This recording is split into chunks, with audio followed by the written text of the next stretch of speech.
Order, please, this regular meeting of the Joshua Basin Water District Board of Directors for December 18, 2024, now in session at 5:30 hours. Please join me in the Pledge of Allegiance. The flag is just right here. I pledge allegiance to the flag of the United States of America and to the republic for which it stands, one nation, under God, indivisible, with liberty and justice for all.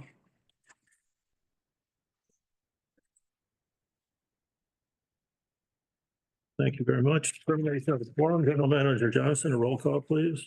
President Flowin, Present. Vice President Doolittle. Here. Director Fick. Here. Director Jarlsberg. Here. And Director Short. here, Thank you. All directors are present. In the boardroom, there is no request for remote participation. We have a forum. Approval of the agenda. Do I hear a motion to approve this evening's agenda? I'll make the motion. Thank you. Second. I'll second. Thank you very much. Those in favor say aye. Aye. Nay. Proceed then. I believe that this agenda, if you allow me to protest this, I understand the urgency of getting some of these items on here, but in my belief, I just happened to read something today that said one of the things we have to watch out for is when districts create packed agendas that don't give enough time for the directors to consider everything. And I found that to be the case for me. It was just very difficult for me to look at the strategic plan, final, and then the financial report, and then the very important rate scenario analysis. That's an extremely important thing. And is this the last day that the last meeting where we can consider this? Or could it be considered in January? It could be considered in January. The rates are scheduled to be effective January 1st, but that certainly could be delayed.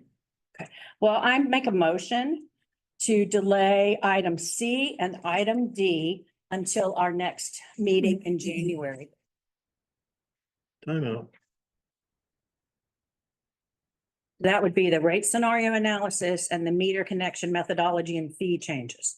My concern is that these are things that we really need to look at, especially today, since I spent a lot of time looking at the financials for the district and really and truly wondering if we need to proceed with the rate increase, considering some things. I don't know how much I can get into it right now. Yeah, that's a good question. I was going to ask. This sounds like something that we're not going to get into now, because right now we're just approving the agenda. It could be approved with items removed. Stacy has a motion on the table. Yeah. I'll second it. Thank you. Let's have a voice vote. I'm sorry, not a voice vote, a roll call. This is to remove C and D. Well, we don't have roll calls on motions, do we? You'll see, you have a board vote on motions. Ask a question? Oh, okay. Yes. Yeah, discussion. How much is going to be on the agenda on the first meeting in January? First meeting in January is canceled because on the 1st of Okay. January. That's why I said the next. Yeah. The second meeting already has 4 items planned. And I have a question also. Yes, ma'am. I was at the financial committee meeting and it seemed like the discussion was not that long or detailed during the meeting and so I don't know exactly what. Right. Well, what I would like to show you is these are the documents that I went through today related to budgets since 2021 and also the rate study and looking at our net position over time and our revenues and a number of things. And I wasn't able to get the document fully prepared, but I want and maybe perhaps now that I've sent Director Roman a screenshot of it, she could actually prepare something that's a little bit better looking than what I did, but I showed the net positions and the percentage change in between a number of years. And it just looks to me like the district is doing well financially, and we need some time to talk about it. Today, we're going to be talking about the strategic plan, which I recognize is the final, but there's a few questions I have about going forward. And then we're gonna have some reports and then we're gonna go into a closed session. And obviously I can't say much about that, but I will say that I believe that closed session will run maybe an hour and a half, maybe longer. And then we come out and do the election of officers. So, and then decide where people are going on committee. So to me, it is a really packed agenda with some urgent stuff that we have to talk about, particularly in the closed session. So we have a motion and a second. Do we have a roll call, please? President Fluin, No. Vice President Doolittle, Yes. Director Fick, Yes. Director Charlesburg, No, Director Short. Yes. Carried, huh? That's fast. So for clarification, this is C and D drop.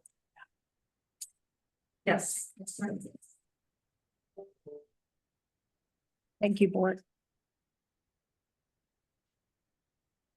D.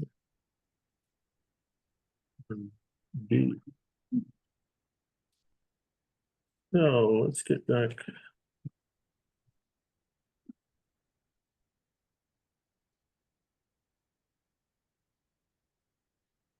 Oh, do I hear a motion to approve this evening's agenda minus items C and D? so moved. Seconded. Roll call? President Fluin, Aye. Vice President Doolittle. Yes. Director Fick, Yes. Director Charlesburg. Yes. Director Short. Yes.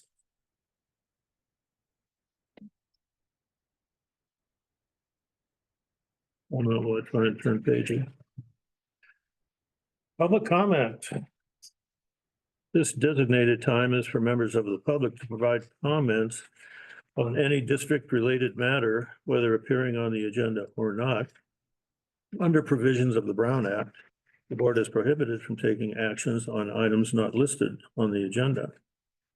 At the discretion of the board president, comments on a particular agendized item may be deferred until that item is heard. Is there a public comment?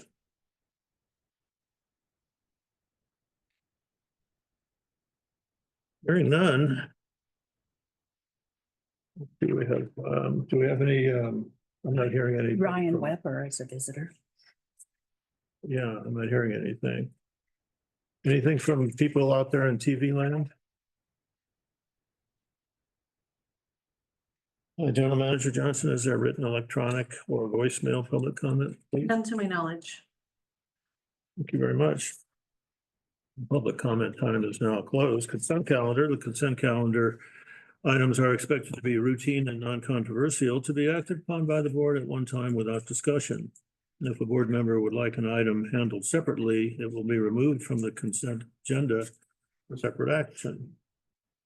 We have two items on the consent calendar. One would be the draft minutes from the December 4 board meeting, and the item number D would be the check register for October of 2024.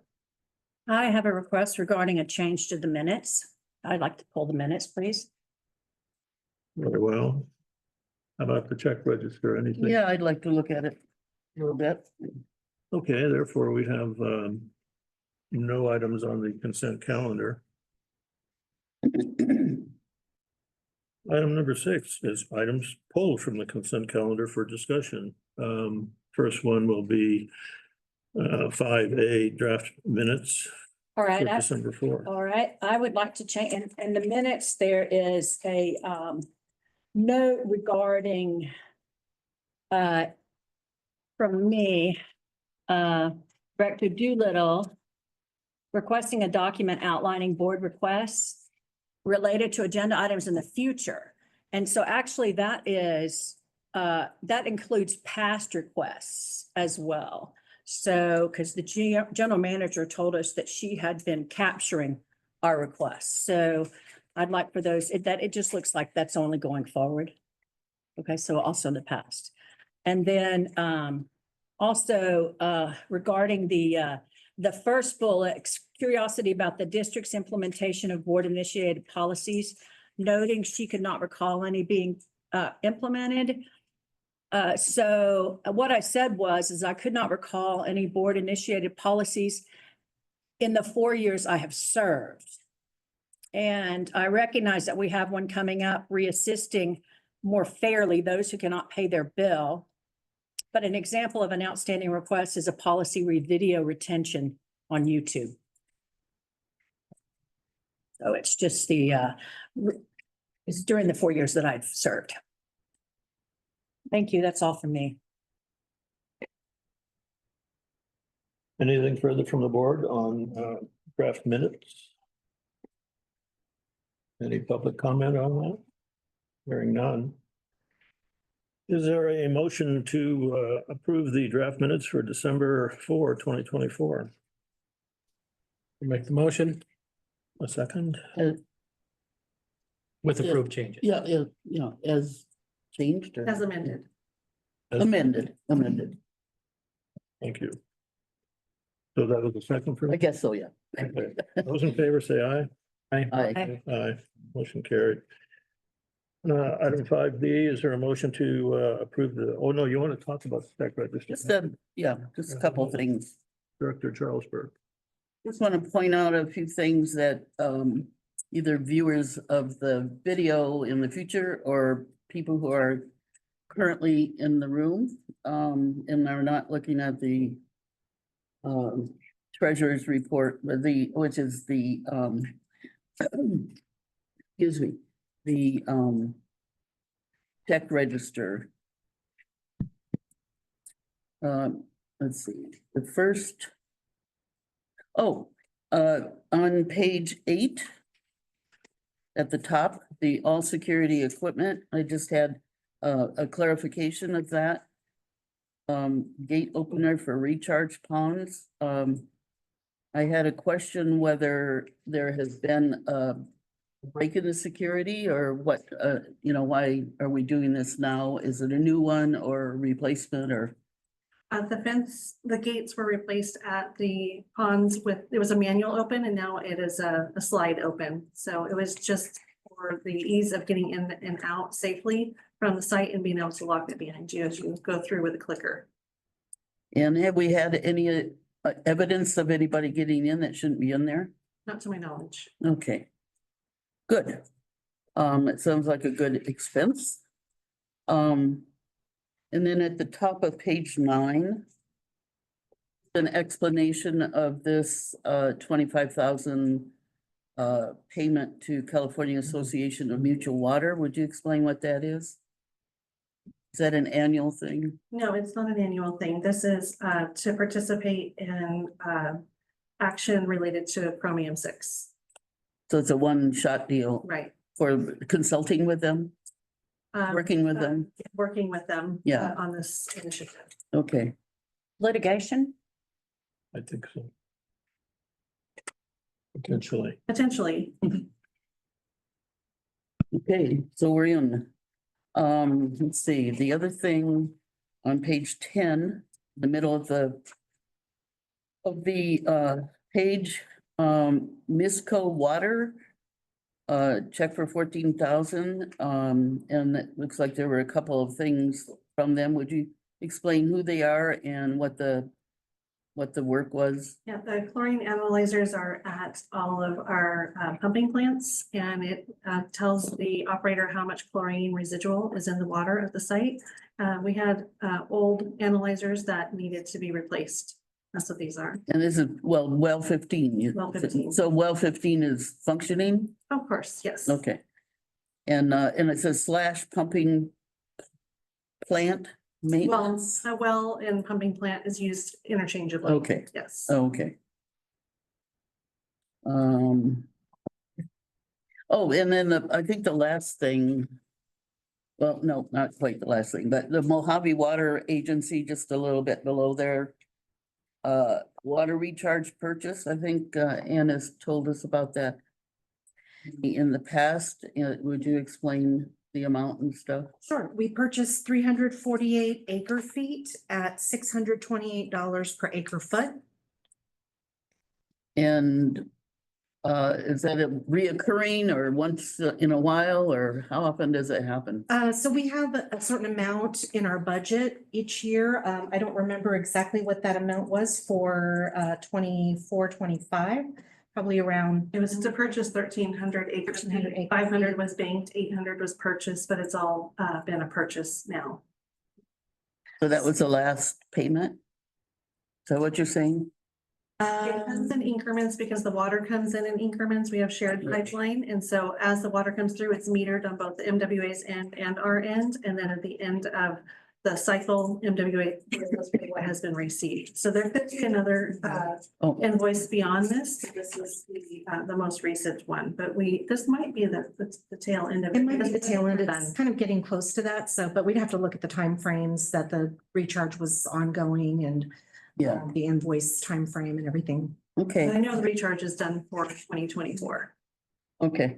And for those not looking at the report, the amount is $218,544 US dollars.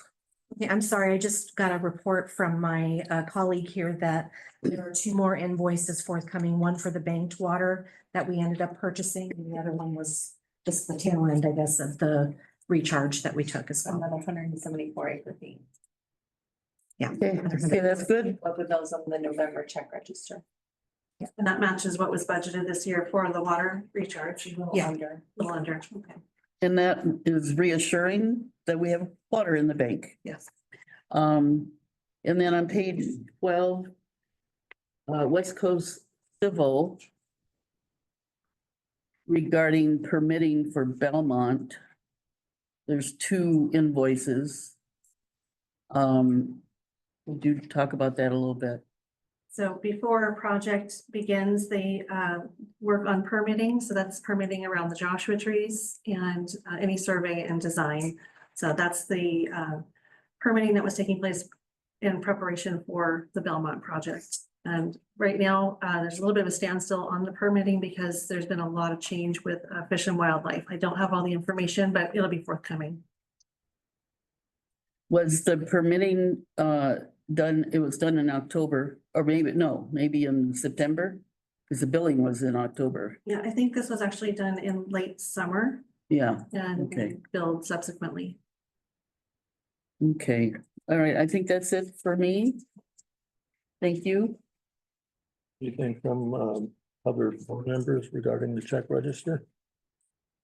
Well, since you opened it up, I do have one question regarding, let me just look at it real quick. I should have marked it. I didn't know I was gonna have this option. Here you go. Well, yeah. Oh, so yeah, it's on page 10. McCall, it's right up in the middle.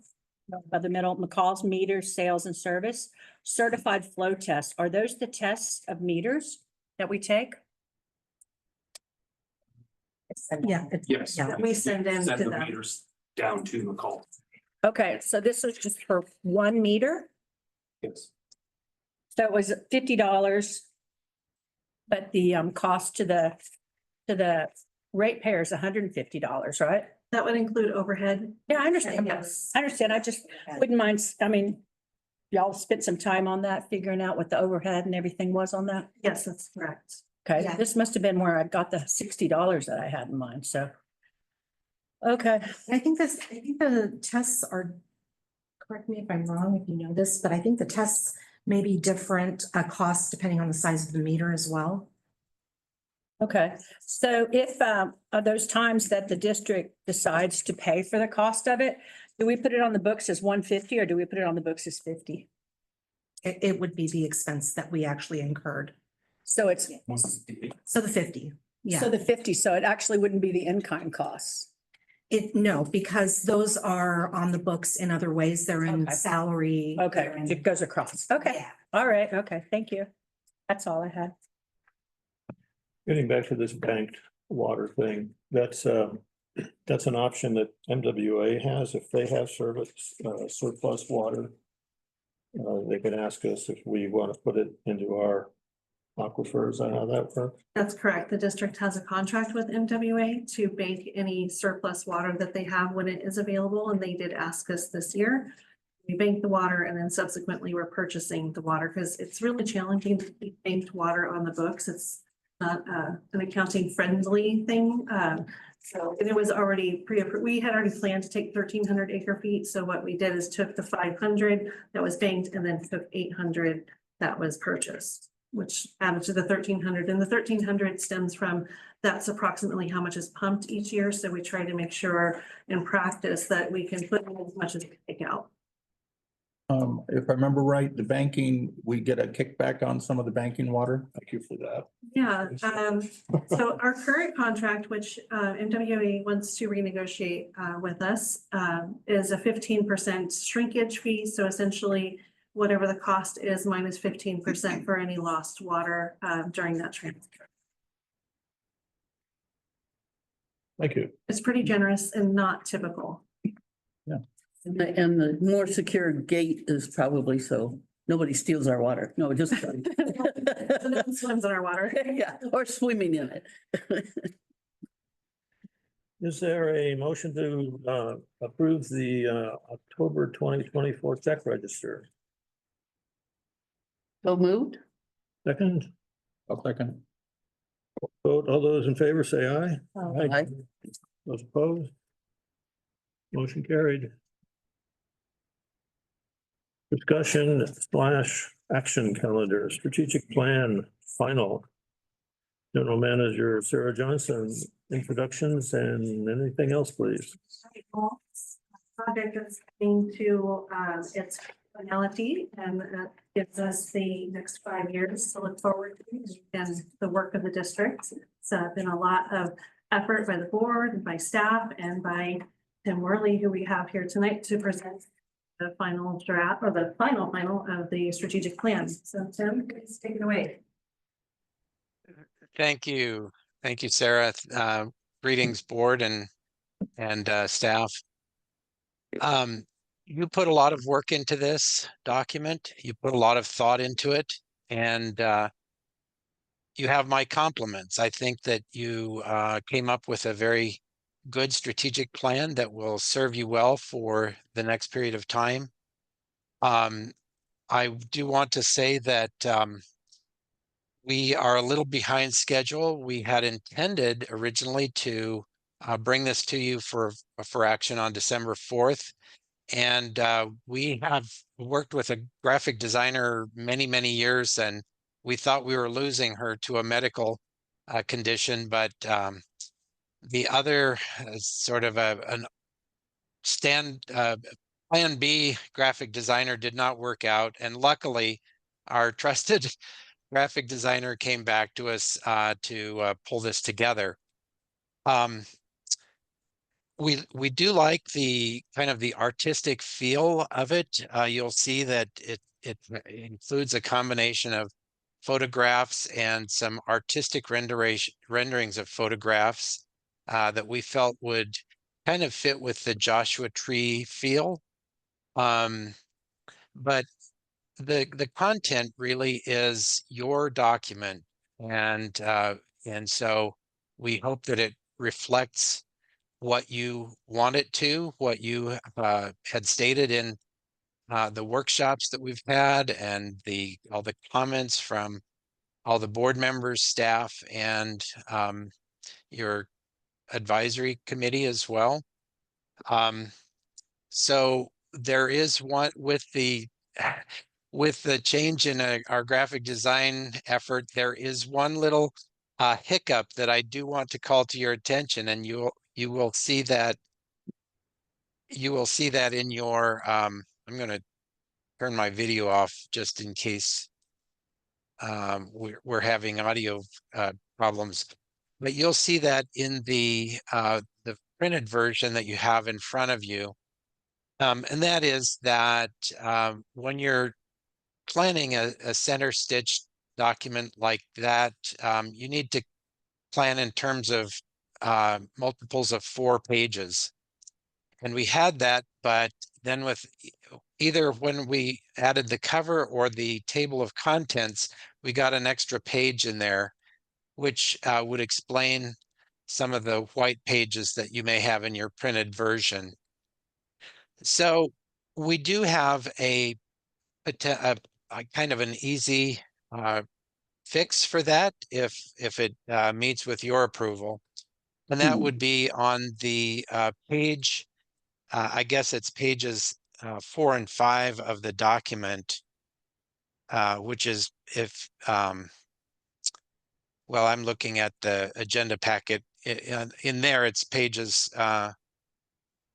25 and 26, where we talk about the strategic planning process itself.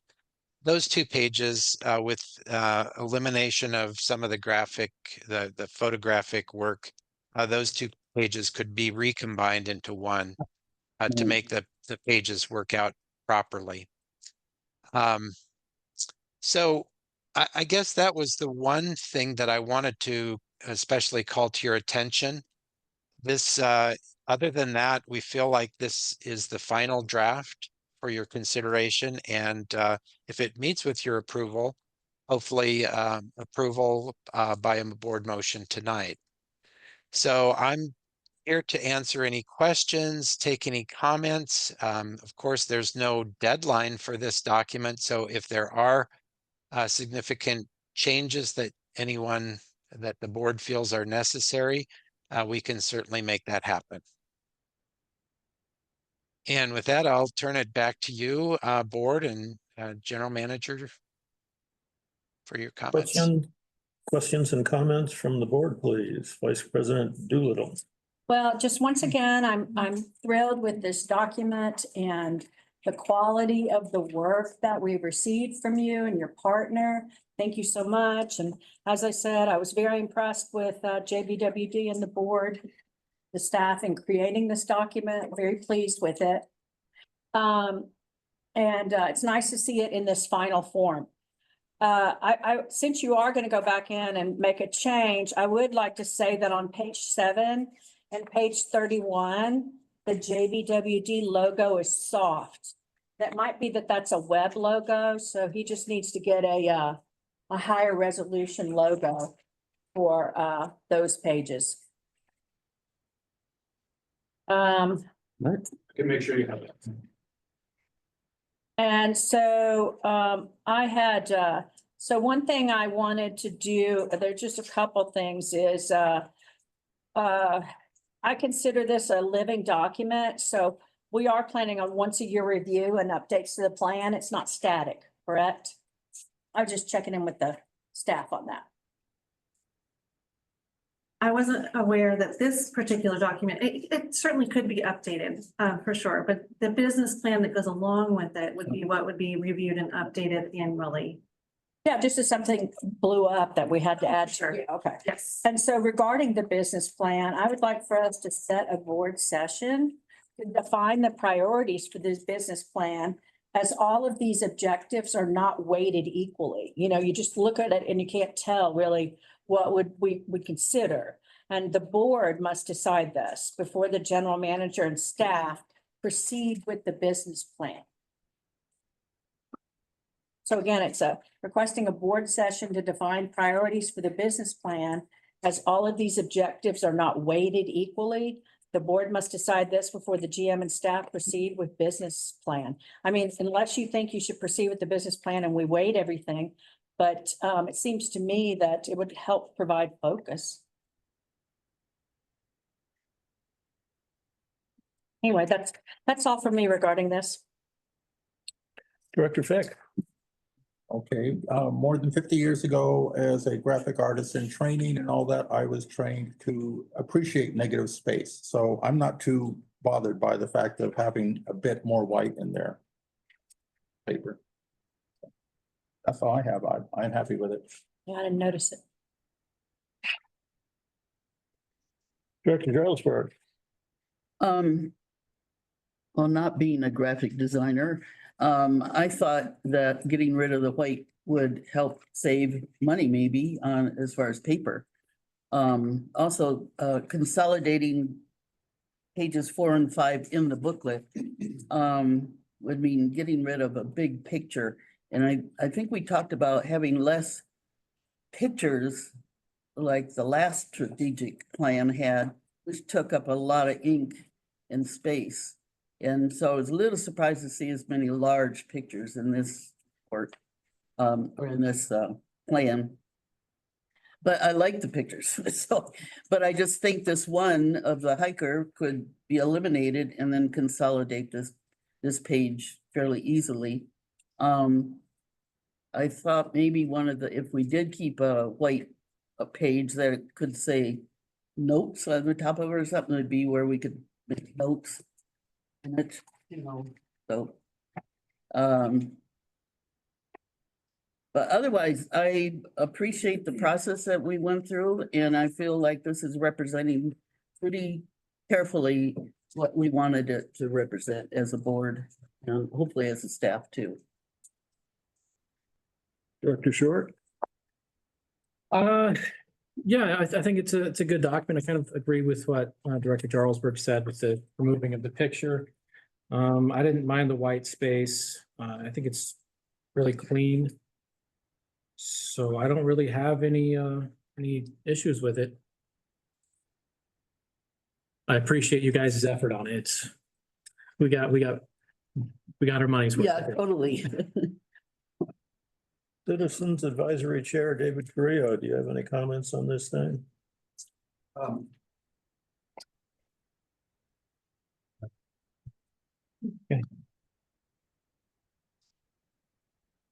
Well, I'm a paper guy, so, I'm old, so I'm a paper guy, but I think I suspect the intent with these types of documents is the presentation they would provide on a computer screen rather than on a printed document, kind of a thing. So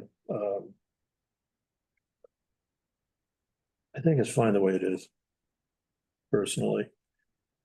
Do we have any, and the document generally is fine. It's not overly specific. I like the idea of there being room to maneuver as time goes by, because this is a 5-year document.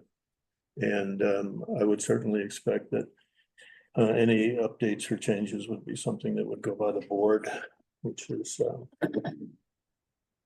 always a good idea, I would think. Is there a motion from the board to approve and adopt the 2025 to 2030 5-year strategic plan? I make that motion happily. Is there a second? I'll second.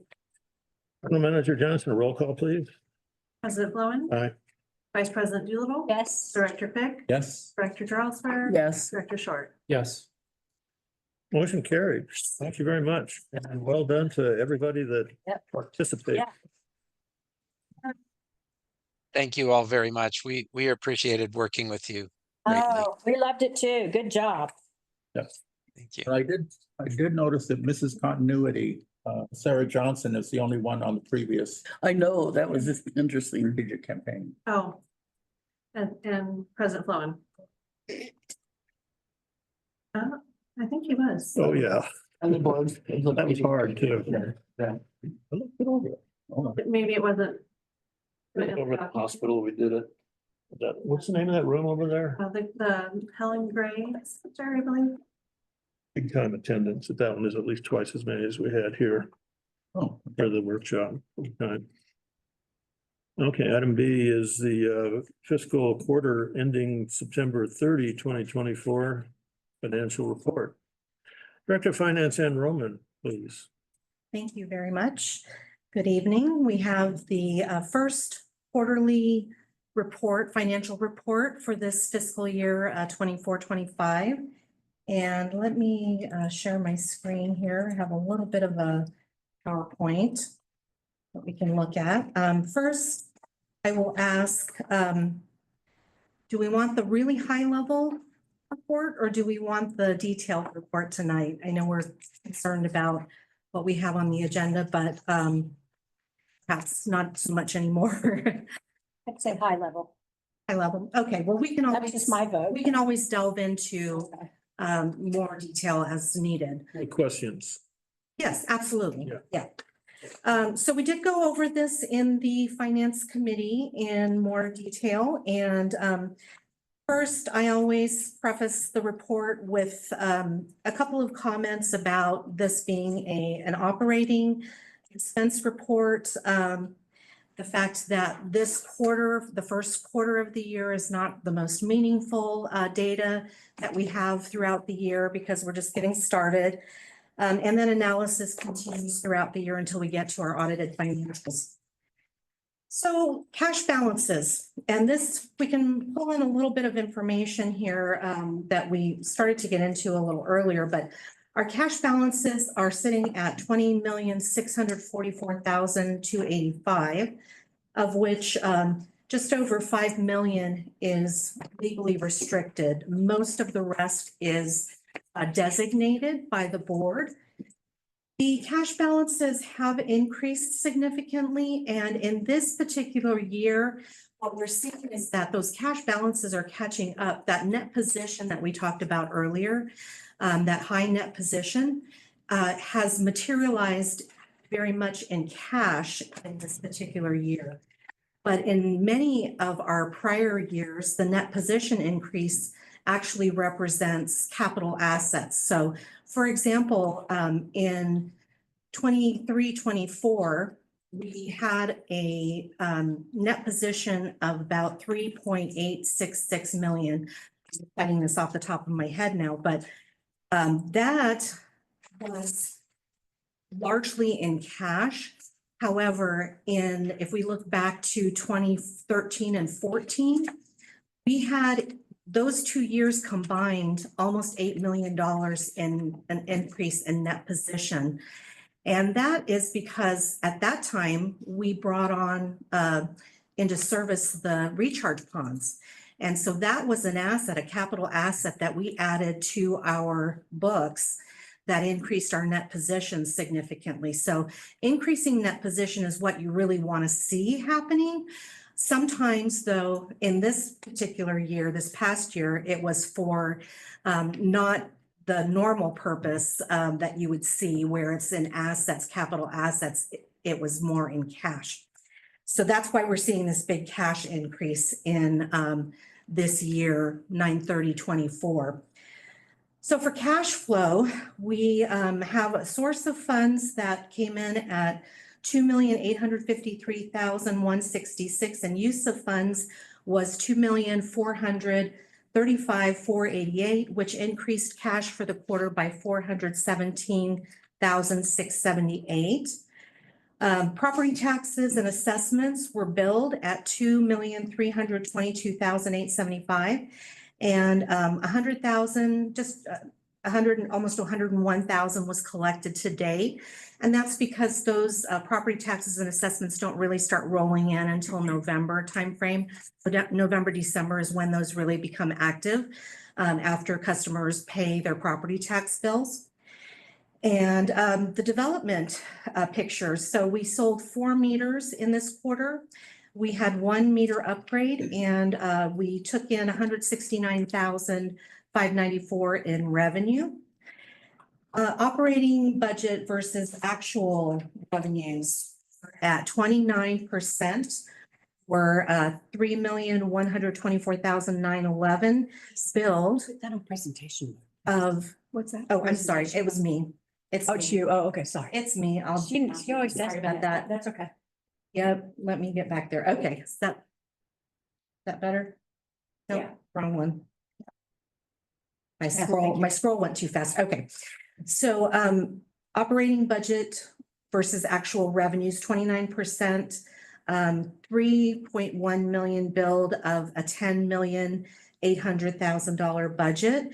Operating budget versus actual expenses is at approximately 22%, and that's compared with 25% of the year, or 1.9 million spent of $9.2 million budget. We had 2 minor budget adjustments that moved some cost or some budget from 23-24 fiscal year to 24-25. And that is not something we typically do, but it is authorized by the budget policy when there is already a commitment in place to a vendor. And so that was the situation in this particular case. Accounts receivable. So our accounts receivable total has increased but the aging has decreased. So although the balance of accounts receivable is higher, the actual aging of those receivables is not as old as it has been in the past. So they're newer receivables. And that makes sense because as the bills increase, as rates increase and bills increase, those receivables are going to naturally increase as well. However, they're not aging as rapidly as they were in the past. So that's a good thing. And we had a consumption statistics here up. Consumption in units is up 4.17% from the prior year and down 4.82% from 2 years prior. And average consumption revenues per unit have increased 13.89% from prior year and 24.63% from 2 years prior. So I added, if we look at, I'll point this out because this is maybe of interest. If we look at page 53 of the packet, I added a section there for revenue, whereas before I just had the unit comparison there. So on the top right, we now have revenue as well as units for comparison. Also on this page, I added some statistics that I thought might be of interest to the top 10 consumer sections. So we have much of our, or many of our usual customers on the top 10 consumers ranking list. We have 3 individuals included. 2 of them appeared to be leaks. One of them appears to be a vacation rental, and that was quite a large user in this particular quarter.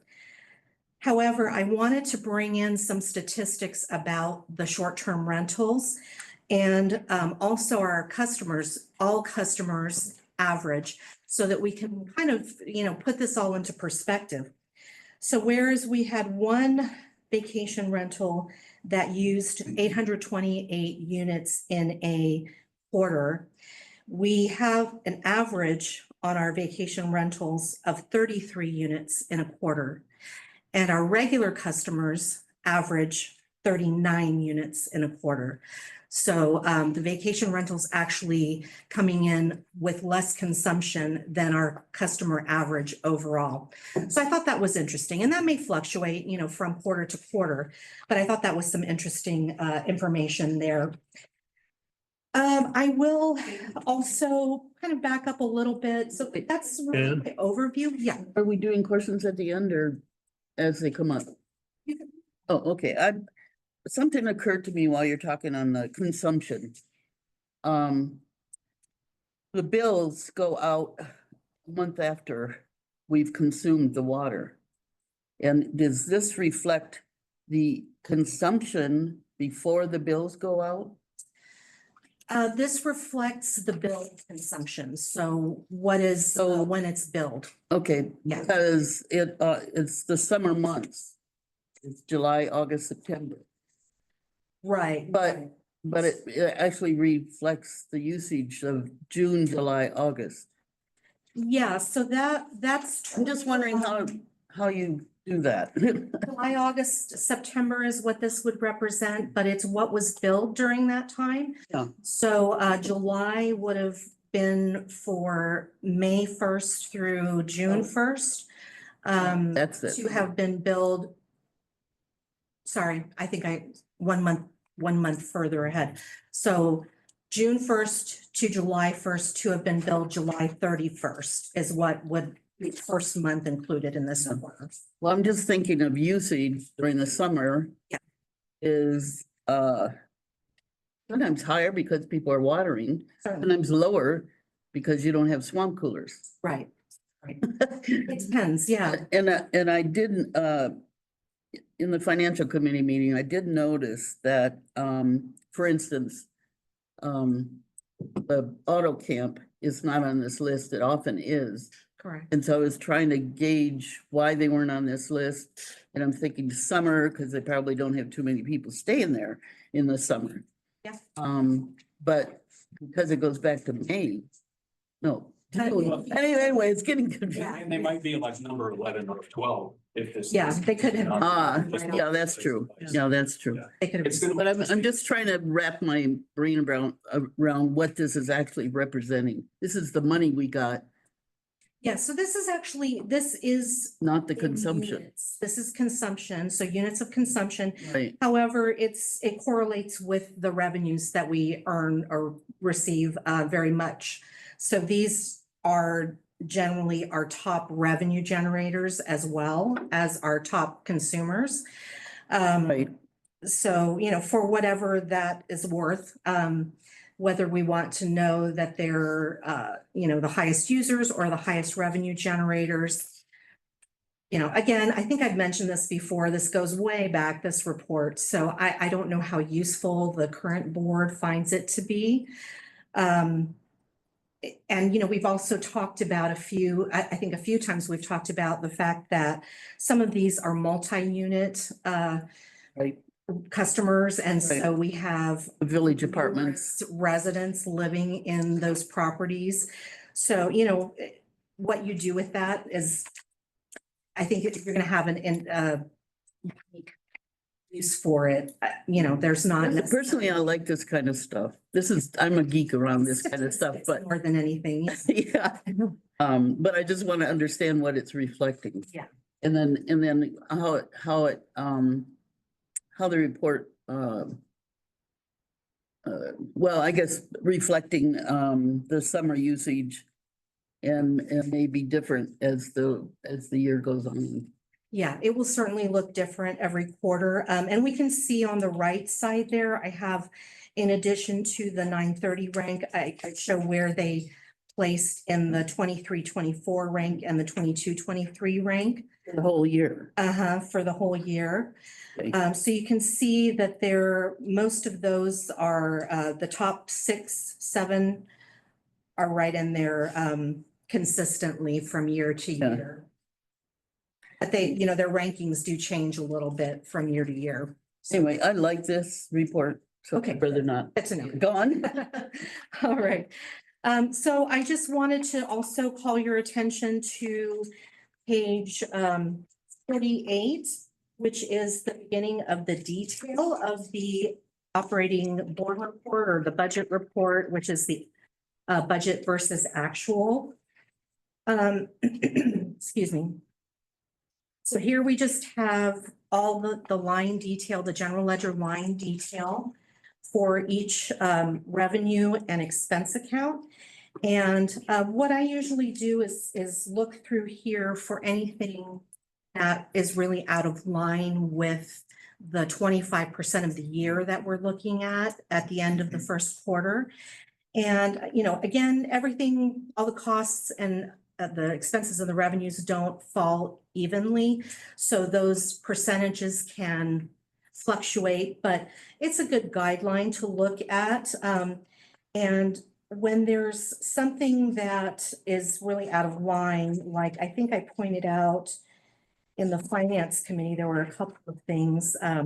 For example, on page 50 in bonds, loans, and standby, you'll see several of those lines already at 100%. And that's because those costs fall at the beginning of the year. So we won't have any more costs for those lines throughout the rest of the year.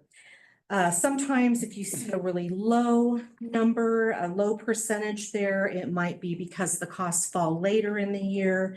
It might be because there's just not any activity yet in those areas. But generally, everything is tracking as I would expect. We looked at uniforms, that was a little bit high, but that's again, something that's bought in groups, it's not consistently bought throughout the year. There's usually a large order, maybe at the beginning of the year. And so again, the things that are just not evenly distributed throughout the year. So I wanted to call your attention to that because all that detail is there for you if you're interested in it. And I will certainly take any other questions, but that is my overview for the 930 financial report. I have a few questions. So on page 38, where you say at the bottom of the bullets, analysis continues throughout the year and only the 6/30 audited financial statements contain final figures. We don't receive the 6/30 audited financial statements in June, right? We receive those later. See those, we Like- brought those to the board in November. Right, so November, so it's really November. I mean, this makes it looks like we get this in June, so. They're the year ending the fiscal year. Yes, okay. But. All right, usually okay. they- November or Yeah, December, okay. because there's preparation. It'd just be good to say that, just like in November or end of, you know what I mean? Anyway, just a thought. Sure. Okay, so the next page, which is nice and colorful. So right here where it says cash balances, and it says, we increased 417,678. That's essentially in one quarter? That's in one quarter. That's in one quarter, 500,000. Okay. And then comparison with the prior year saw a significant $4,058,597 increase in cash. Hmm. Well, so that just seems like a tremendous amount. That is a large amount and it's unusual. This is where really it comes back to this being an unusual year. Where, so this is catching up from the prior year, the 6/30/24. We're seeing this cash coming in, and catching up now, but remember when we talked about, the 6/30 financials, we brought the preliminary financials to the board in September, I believe it was. Some of the things. I have that right here. caused- I have that right here. Yeah. Some of the things that caused that really large increase in net position and also in cash in this case is that we received larger amounts of restricted capacity charges, larger interest revenue, more property taxes, more, of course, the water revenues went up as well because the rates went up. So that, naturally would happen. And at the same time, we had slower than anticipated spending. So what we budgeted and what was included in the rate study also was not necessarily spent because we had slowed spending. And we also had staffing vacancies that were unanticipated. So all of those increased revenues and the savings that we experienced, savings not necessarily for the best reasons, it's not that we just found efficiencies, we just had vacancies, we had slowed spending. And so I have a list of some of these items, the capacity charges, interest, property tax, water revenues. We received almost 100,000 in a grant from the LEWAP program. So that was additional revenues that we were not anticipating.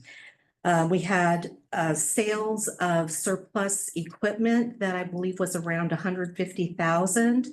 That was a revenue we weren't anticipating. And almost 1.2 million in payroll and benefit savings for the vacant positions that we had. So, that resulted in, whereas normally the net position increase might materialize with additional assets like the recharge ponds or additional pipeline or replaced pipeline. In this case, it materialized largely in cash. Okay, so essentially this increase for this quarter was increased revenues and no spending of some certain things, right? Right. And then because I'm looking at the last quarter, and this was the unaudited preliminary for 6/30/2024. And the increase from the last quarter for that was 1,375,315. And the increase from last year's quarter at the same time was 2,563,279. So y'all, I'm seeing a lot of money here. I just want to consider the ratepayers when we're looking at this amount of funds. Okay, so you said on the next page, which I don't think is numbered, but 38, 39, 40. Again, it's that anomaly, that increase of 4 million. I was just that anomaly year. Yeah. And so when you, on this cash flow over here at the bottom where it says ending balance, that's our reserves, that 20 million, right? It is, yes. Okay, that's our reserve. That's our So- cash in the bank. So one of the things I've been tracking as well, you guys, that I spent work on today, was looking at our reserves over time, which has been incredible to look at. So I'd love to see that professionally done and not cobbled together by me, if possible. Okay, and let's see. Thank you for all this. You do a great job on all the reporting. It is appreciated so much. Hey, let me just make sure I didn't have anything else because I thought I marked something else on here.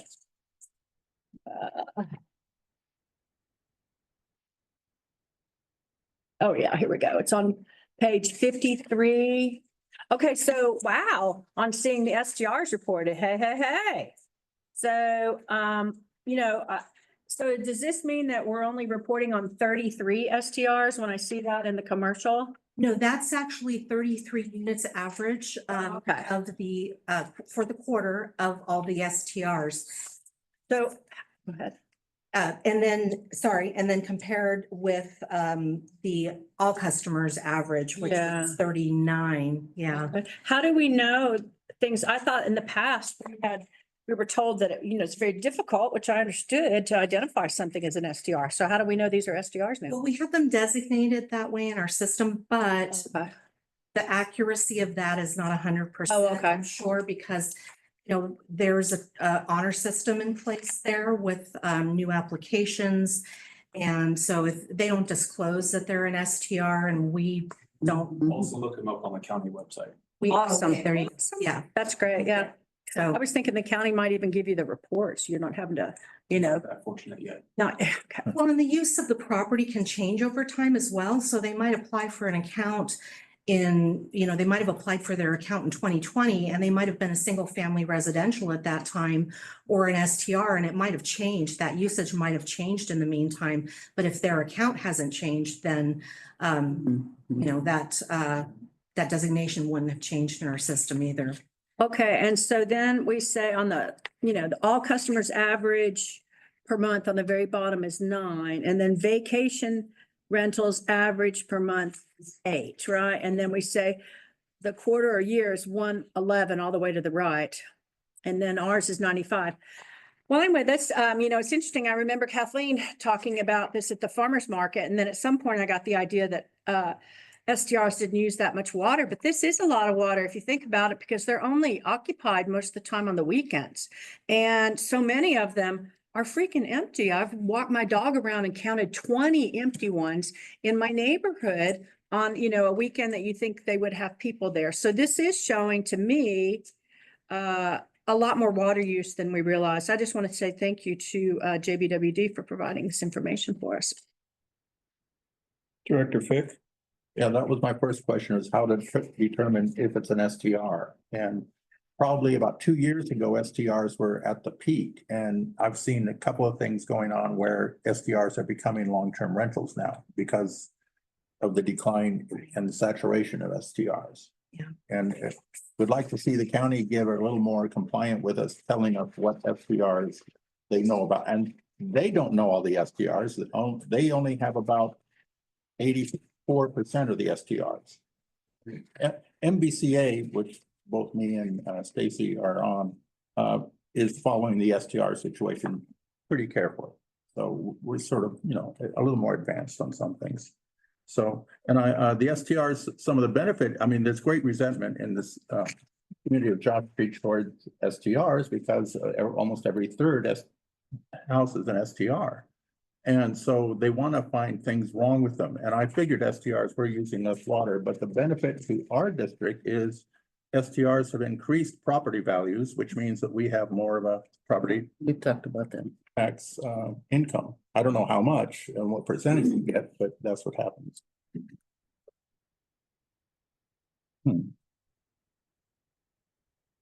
That's about all the concerns I have on this. Director Jarlsberg? Yeah, regarding the STRs, just, I agree with everything that's been said, but in my neighborhood, I don't have a neighborhood anymore. Yeah, I mean, I don't have a community. It's really disturbing. Except I do have a lot of people walking up and down my street, so I see people. And my concern is that these are not being rented.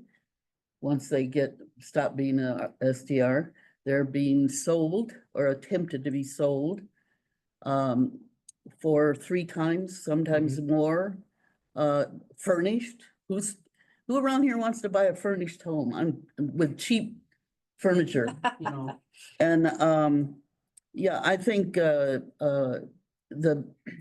sale prices are going down. When they are sold, obviously the property tax is going up, but they're not being sold at a very high rate. I'm on Zillow and I get the emails on a regular basis. And my home is on Zillow also. Anyway, so I'm kind of on top of it too. No, I don't think it's affecting the water district that much, unfortunately, except that we don't have neighbors. We don't have community using the water. Yeah. Maybe we'll see that turn around. and that's- Commercial businesses using the water. Changes.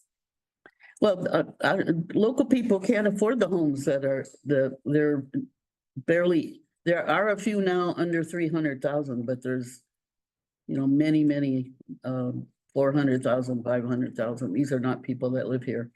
Yeah, and interestingly, when I budgeted property taxes this year, I anticipated that they might go down slightly, and they actually went up slightly. So, you know, that still tells us that prices are, you know, Going up. going up. Yeah, but that part is benefiting us, you know, in It is. a sense. It is, yeah. Our income. Maybe it makes up for some of the less water use or something. Yes. Yes, and that's factored in, that property tax is factored into our water rates. So all of the, where some, we have the option to set that aside and do other things with that money because it's not ratepayer funded. But we factor that into our rate study, so that does decrease the rates for all of the customers. Yeah. Thank you for saying that. Yeah, good.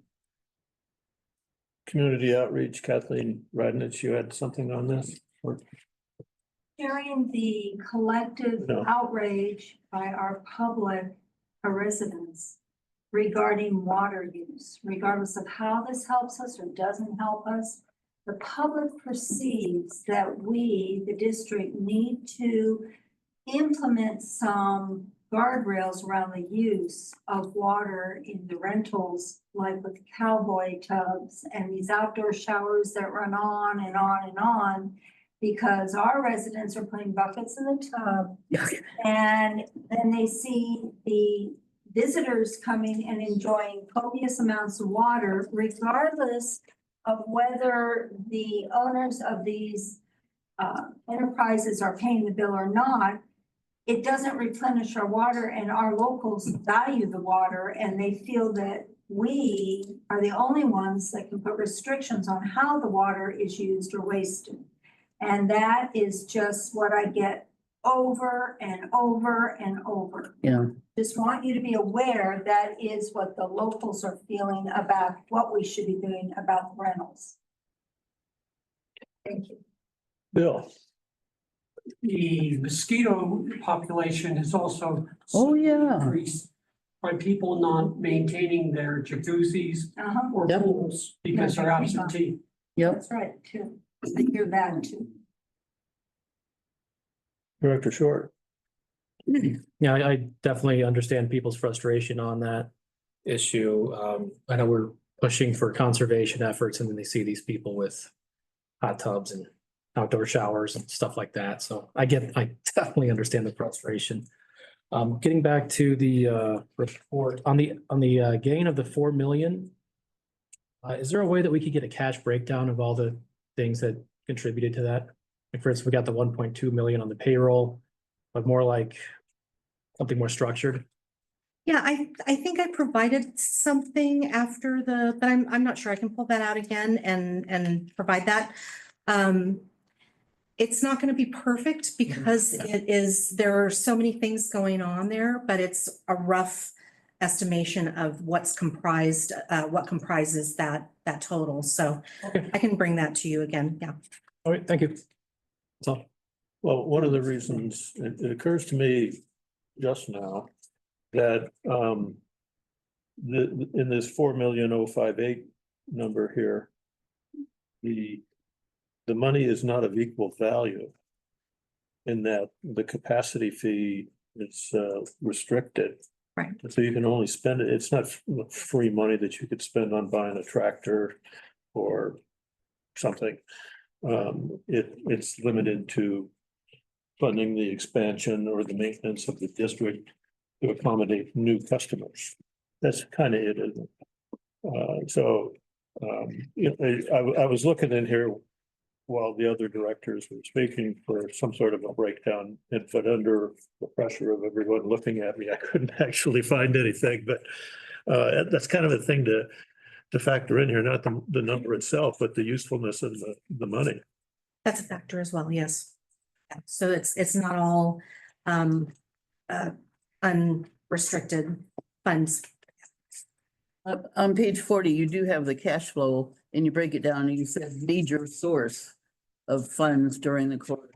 That's just during the quarter, but a lot of this, I thought that's what we were talking about. we're talking about the quarter, but this is compared with, so when we look at the comparison between 9/30/24 and 9/30/23, we're seeing that 4 million increase between 9/30/23 and 9/30/24. So it's Year. still a year that we're Yeah. looking back. And every quarter we're looking back, we're rolling, it's like a rolling 12 months that we're looking at.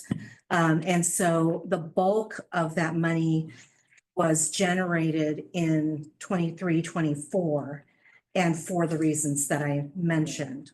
Yeah, but in the quarter itself, from 6/30/24 to 9/30/24, the increase in cash was only 417 some thousand.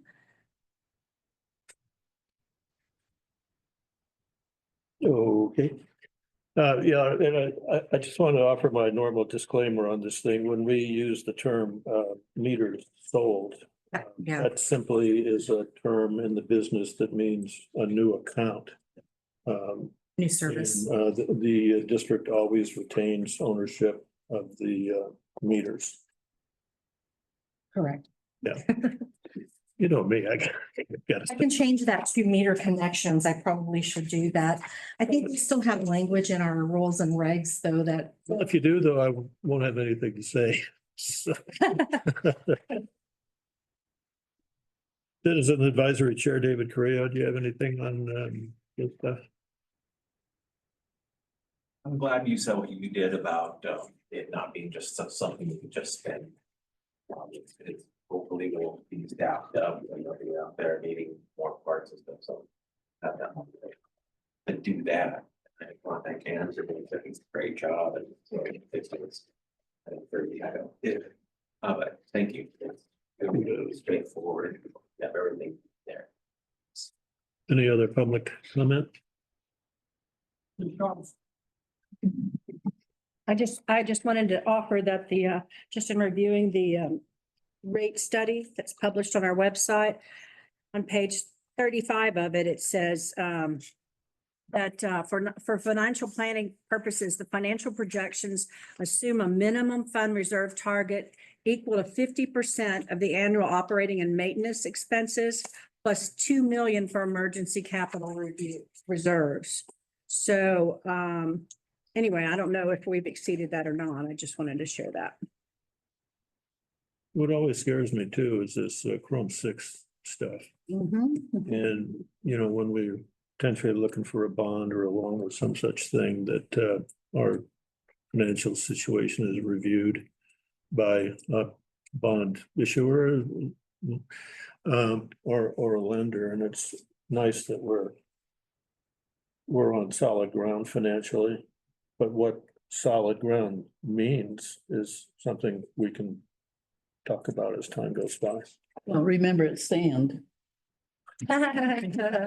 So. Yeah, so, right, and some of the clay, like at mine. Is there a motion from the board to approve the first fiscal quarter ending September 30th, 2024? So moved. Is there a second? Second? General Manager Johnson, a roll call? President Flowin, Aye. Vice President Doolittle. Yes. Director Fick, Yes. Director Jarlsberg, Here, yes. and Director Short. Yes. Thank you very much. Carried. Okay, we're passing over item C. And we're passing over item D.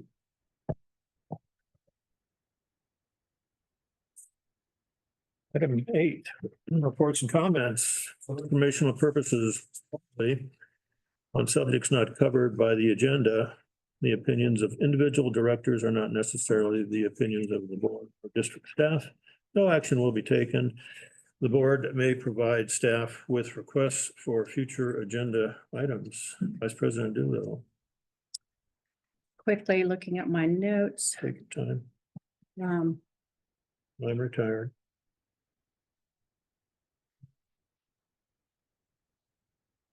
nothing from me, nothing to report.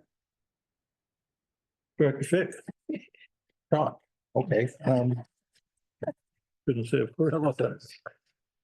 several things. One is, yeah, I do agree with this shortening of the agenda a bit. Happy birthday. Thank you. So, I wasn't ready for D, but I was halfway ready for C, but it was pretty long and I didn't. So I was fortunate to have that. I was also on social media today, warning. There was a complaint on what's happening in the Morongo Basin. Somebody, of course, they're a lot more generic than they are on the Johnson Street Community Connection, but they were complaining about the water in their bathtub. They didn't say what water district they were in. They just complained about the discoloration of the water. And so I had to look down and see, go to his profile and see, oh, he is Joshua Tree. And my guess was that it was rust, because that's probably the thing that most discolors water, but who knows? But What we'd like to have is the name so that we can reach out to that customer. And if there's a water quality issue, we address it. We go out and help the customer determine what it is. So if you could send that name to David Shook, and we'll look into it. Yeah, and when I reply to these things, I'm very careful while you're cautioned. I do not represent the district. In fact, I didn't mention that I was a water board member or anything. I just said it's either his water or our water.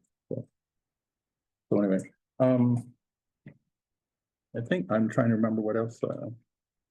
Oh, I'd be curious as to the actual count of STRs in our water district. I mean, you have a final count of, say, if we have 5,600 and you say roughly a third, it'd probably be what, about 1,400? Approximately, yes. Give or take a few. Okay. Okay. That was the last count we had, about the third. That sounds about right. Yeah. Excellent anyway, I'm glad to have it. Director Jarlsberg, Yeah, I wasn't here at the last board meeting because I was at the ACWA conference for and the JPIA meetings also. But there was so much that I would want to talk about or report on that, I'm not going to do it. But I'm wondering if there's a way to do, I just don't know how to do it because I'm not a typist. To type up a report or something. I could forward maybe some of the links that seemed interesting, but do I forward it to Lisa and she forwards it to the board, or, I'm not quite sure how to report on these things because they're so enormous. I could take the whole meeting maybe talking about it, but. Jeff, what would be the best way to distribute information Jane learned at Aqua? Certainly in writing could be distributed. You can make a report in writing, or you could just make it in person and just write something up and read it into the record if you wanted. I can look at different ways to do that, but those are probably the two primary ways that you could present your report. Yeah, well, those are both ones that I have issues with. I mean, writing is just, I can hand write it and read it, I guess. I'm just not a typist. I'm not, I don't know the keyboard. Oh, sorry. Like the context around the link, you know what I mean? Not just links, so. And that's. Oh, totally. Yeah. Yeah, I would do like an email, and then maybe have the links that I thought were most important or unique. A lot of the, sessions are things that are reviews, basically, of things that I've already known in it, but every once in a while, something new pops up that's interesting and, so I just wasn't sure how to handle it. It's also dictation that you can do into a Word document or to an email. That's true. document. I could do that. I do have that actually on my computer. Okay, that's a good idea. All right. Thank you. Dr. Short. I attended the Copper Mountain Mesa Community Breakfast last Saturday with President Flowen. We set up a booth and we're spreading awareness for emergency preparedness. It was good to get out there. I think they said, 123 people were there. It felt like we had somebody in our booth the entire time we were there. So it was a really good turnout. A lot of people had great questions, and I think we did a good job giving them some ideas of what they can do for being prepared for should or when the big one hits. It's something I think we should do more often because I don't think a lot of people get out there or they don't get the word enough out there. And they're spread out, so they need it the most. Other than that, I didn't attend anything else. I do want to mention now that we have approved of the strategic plan, I'd like to see some movement on it as soon as possible. More specifically in the objectives 3.4, the climate plan, and 4.2, the policy. A policy manual. Yes, What does that mean? on 4.2 on here. It says review and update policies and implement process improvements and technology solutions to maximize effectiveness. So I'd like to see a policy review. You're talking about for the administrative code? Yes, that or like we brought up in the past, the Employee handbook. Handbook? Rules That- and regulations. Yes, the role. Oh, Yeah, and then there are individual policies, Approval. right, that exist outside of those things. Yes, Most of them are within both of those two main books and then the employee handbook, so that they don't get lost. We want to keep them contained within an article in those books. Yeah, one thing that concerns me is changes that are made that were not necessarily voted on, that I can tell, like, for example, I have a really great document that Victoria Fuller, who was on the board, former president of the board, who created about board rules, about board and how the board should behave and perform. And, you know, I don't see that reflected anywhere. It's not in the admin code. It's not in the rules and regulations. And it's from 2014, and I think it's kind of disappeared. You're right. It isn't in any of those. It's a separate one. That's one of the reasons it's nice to have it all together because it doesn't disappear that way, but you are right. That is a separate one. So I think there has to be more than just that one. You see what I mean? There has to be more separate ones than You just could look that. through resolutions for sure to see if there's any others floating out there. And now that I've mentioned it, I'm going to send that, please, to have distribution to the board, that document. Sure. that's it for me. Yeah, we had a good time out there at the Mesa. That breakfast is a phenomenon. Their attendance this last time was a record, I was Wow. told. And importantly too was that the staff of their board up there was very welcoming of us too. They were very pleased that we were there doing that. And I mentioned to Kathleen that it would be a good idea to go back and do it some more. And I think you suggested April would be a good. April may be a good month. I just know feedback I was getting, they felt forgotten. And I said, you can fix that. take. Yeah. Thank you for, because I'm up here and they don't come out to all the big events that happen when we go out and do the Walmart or the Jack in the Box. We had to go to them, but ultimately, if they're prepared, that's one less thing for us to worry about when we're trying to repair pipes. So it was a win-win. I also attended, I'd like to go next time. If you keep me in mind, you know, because I wasn't aware of this. we'll have to manipulate when we eat breakfast so that we don't have a quorum there, but that's easy to do. I also attended the what they call it, the Homestead Valley Association up in Landers. They had a meeting maybe a week ago now, something like that. And it's interesting because it's got a very strong county or regional perspective to it. Partly because, well, say the sheriff was there and there was a representative from the fire department that was there. Glenn Harris was there. So they can't actually break out Landers stat there. So you get this region's activity report. Marina West was there.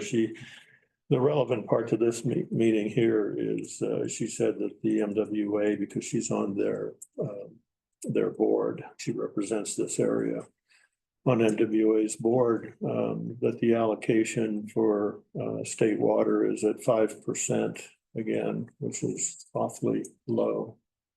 Which raises the question if it's the allocation from the state for a given season, water season or water year, whatever it is. Do they make it up from their own reserves up there in Mojave Water Agency's specific storage areas? One of their goals, my understanding is that they want to make water available even in those dry years by storing water in multiple places. I think that's one of the things they are working on. That's a bit of a phenomenon up there too, in that they, you know, when I look out here, we had a lot of people here today. They had 25 at that meeting up there.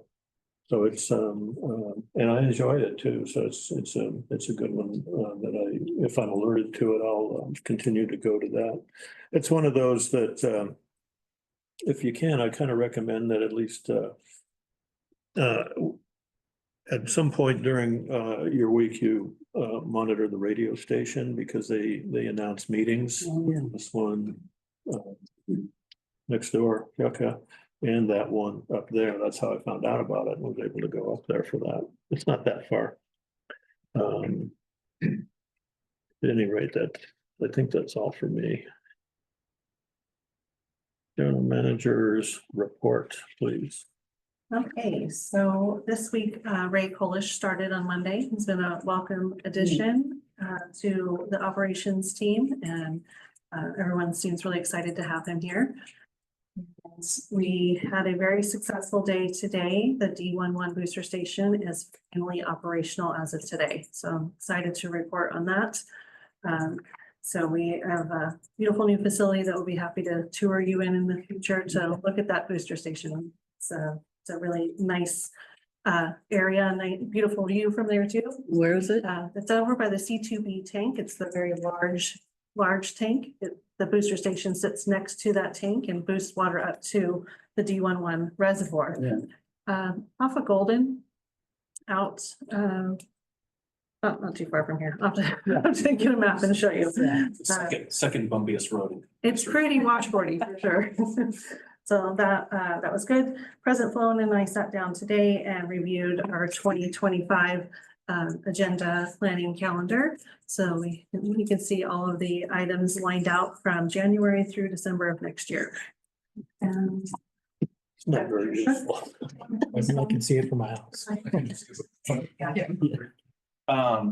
At the last board meeting, I was asked by the board to reach out to a couple customers, which I will refer to as customer A and customer B. I reached out to both of those customers. One, I was able to get a hold of. We had a great conversation. There was some misunderstandings about why a new meter was placed on that person's property, and there didn't seem to be any others on the street. Oh, yeah. So I addressed that. I was honest with this person and said, if I had scheduled out the meter replacement program, I would have laid it out a little bit differently personally. But we had a great conversation. They were a little confused of why I was calling now when the issue was about a year ago. So I did my best to address that. That person does not live at that residence anymore, and it is a long-term rental. And customer B, I attempted to call.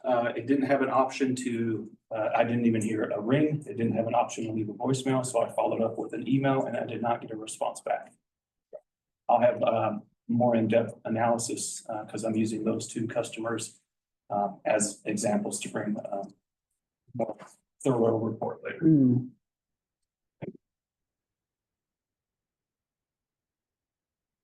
Have anything to report? No, nothing. So David Shook and I are working on, and will be looped into this, I'm certain, a meter workshop for the board sometime in the early part of next year to go over the history of the meter replacement program, give you a sampling of how the meters actually work, give you some scenarios of some customer issues that we've had with, not customer issues, but issues that have been brought up by customers with meters, and maybe a revision to the CAP program. That's forthcoming. That's the end of my report. Thank you. Any comments from the board on the general manager's report? I think we talked about customer A, or somebody that observed what customer A was doing. I think it might be more accurate. But if somebody puts a, if somebody has a property that's in a remote area and it's a long distance to pipe property, he's paying for that, right? It's capacity fees and not necessarily the standby fee, but he's paying for that, isn't he? Yep. Okay. I just related to that in leaks. I'm just wondering, since the technology exists now, that a ratepayer could put some sort of technology on their water intake where the water comes in to their house, and it identifies where leaks are all in the house by a water signature, then I would imagine that the technology is right around the corner where we could actually use that in those remote areas to identify which house has a leak by its water signature. We don't have to say where it is, but we would be putting it at a valve or something like that. Anyway, it's just a thought, passing thought. Amazing. Yeah. Are these kind of systems though, one of the things I always default back to is antennas to transmit data and stuff. Are we? If we Yeah, had, that- if we used AM, I think you're referring to the AMI infrastructure where the reads are brought in on radio frequency through an antenna, which is a possible way to read meters. Right now, we use a drive-by solution. The old school way was manual reads at every single house. We still do that from time to time. And I think the last meeting I reported that Coachella Valley, our district reports on most of their meters on manual reads, which I just found that fascinating because they're just so large. Is our? What is Landers? No, finish. Oh, you got something different? Okay. Yeah. We have our weather station up there roughly between the college and the highway. I don't recall seeing some large antenna there. Is that because they're more or less line of sight from there? There's no mountains obstructing it necessarily. I don't have the answer to that. I don't know. I've been out there, but it's been quite some time. I don't remember some 300-foot antenna in Yeah, I don't. front yard or anything. There is no antenna that tall there. I've been out there. And apparently they're using repeaters or something. There's no problem with the signal and the antennas are not tall. Yeah, so in other words, I think maybe my lack of knowledge about the actual antenna aspect of these kinds of meter monitoring systems and stuff, I just need to know more. Oh, yeah, I forgot, sorry. I just wanted to mention JPIA meetings that I went to that that David Shook also attended. And the one question that I believe General Manager Johnson asked me if there was news about whether rates would increase or not. And it was really a wait and see what's going to happen in the new administration, as so many places are right now, are kind of holding the place and until we know better what's going to happen in the future. And I wondered if that was also your understanding. Yes. Okay, okay. Yeah, yeah. Item 9, closed session, threat to public services or facilities. A consultation with agency counsel and security consultant regarding potential civil and criminal measures to combat threatening behavior. The use of the closed session subject matter is authorized by Government Code Section 54957. I will place a copy of the law on the podium for review by those present. On completion of the session, this Board of Directors meeting will reconvene here in the boardroom to report any reportable action taken by the board and continue the meeting with item 10. Jeff, I'll send you a link. Perfect. I was just gonna ask that very question. Thank you. I lost that page of the agenda. I closed.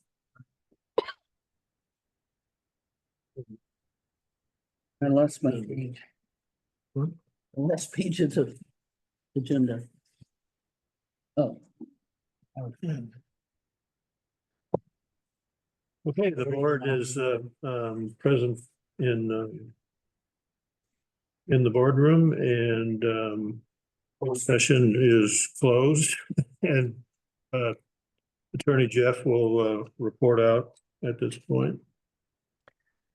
Yes, absolutely. The board met on item 9, closed session, threat to public services or facilities, and took no reportable action. Thank you, Jeff. That's a relief.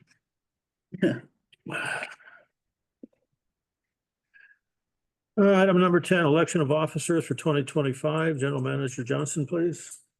Each year, we have this ritual, and it's time for the board to nominate and elect their 2025 president and vice president. And it's going to be positions immediately. Thank you very much. And so the president of the board will entertain nominations for president for the next year. I'd like to nominate President Flowen for president. I'll second. I'd like to nominate Stacy Doolittle for vice president. I think we need to do one at a time. One at a time. I was wondering, I was kind of waiting to see. Somebody say something. Motion on the floor. Shall we take the roll call for president? Okay, yeah, we could just for president. There's no other nominations for that? Very well. Roll call. President Flowen. Okay. Oh, good, good. Vice President Doolittle. Yes. Director Fick. Yes. Director Jarlsberg. Yes. And Director Short. Yes. And now for vice president. Okay, I nominate Stacy Doolittle for vice president. Director Stacy Doolittle, vice president. Second, I'll second. roll call, please. And are there any other nominations for vice president? Hearing none. Roll call, please. President Flowen. Aye. Vice President Doolittle. Yes. Director Fick. Yes. Director Jarlsberg. Yes. Director Short. Yes. Congratulations, and you've made my job easier because I won't have to memorize new titles. So thank you. Give me my badge, please. Yes, sir. I lost mine. Well, I think I know how.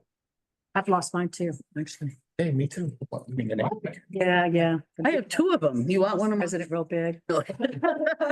Maybe I do. Be safer.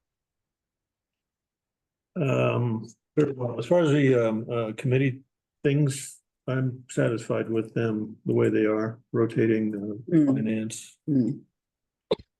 That's unreasonable. Okay, we'll do that. You remember that, right? WRO is starting up in January. Yeah, that's one of my favorites. No offense. I love finance too, I really do. Where all the secrets are. But will you assign the committee members in January, or is that something to do now? Well, it'd be the same, Okay, you know, chairs and vice chairs and stuff. Unless I hear something else as time goes by. Is there a motion to adjourn? I'll make the motion. Thank you, second. I'll second it. Lovely. Future board meetings are listed at the end of the agenda. This meeting is adjourned at 8:12.